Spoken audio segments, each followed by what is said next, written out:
one of my favorite movies ever is The Wiz. And I grew up watching The Wiz. It's it's designed by Tony Walton, who actually came and talked to us the first year, so it was like a little, that was fun. But you know, for me, growing up, I was able to see myself in this story, which is a black retelling of The Wizard of Oz. You know, and it's this like really magical, fantastical story that is magical and fantastical because the set and the costumes do that. And in some ways, I feel like there's like, that's kind of how I can not give back, but am able to contribute to like a public conversation. In the museum, like, we see objects and we want to tell stories about them, and in the theater, like, we share, as costume designers, we share these objects with the actors, and then they create these stories, and sometimes it's like even having like a watch engraved with their characters' initials kind of creates like, gives them what they need to embody that character.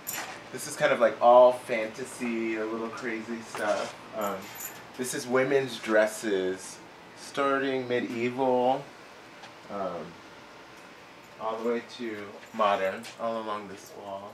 There's things that I saw, like that that image of Grotilde, that these were her shoes for but then they show up in all these other, you know, so it's like things that you purchase or kind of like put together. I like how they become part of this archive too.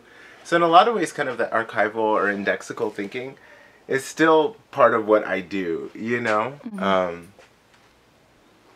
Yeah, shoes. So this was a pretty wild piece that I made for the show Thunder Bodies, or design. I've actually had a wedding dress for every single show that I've done at the drama school. But this is a really crazy, she had like on this little spandex mini skirt under this.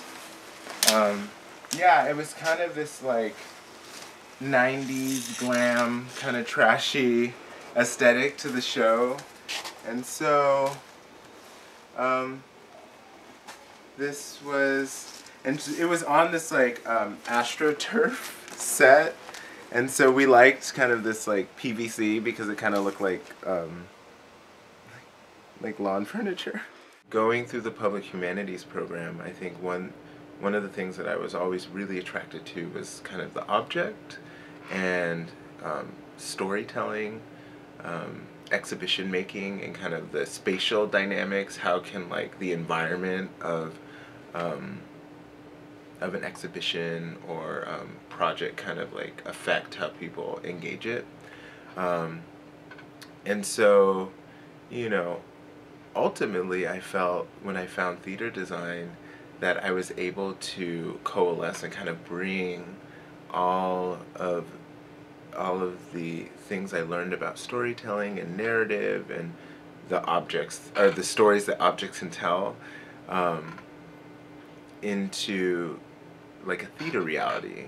This research gallery that I have for a show that I'm working on called The Medium, and in a lot of ways I kind of view this part of the process as kind of like a curatorial response to the narrative, to the story, to the characters. And so essentially that's the starting ground for any kind of design, finding these images that resonate with you and that also help tell the story of the play.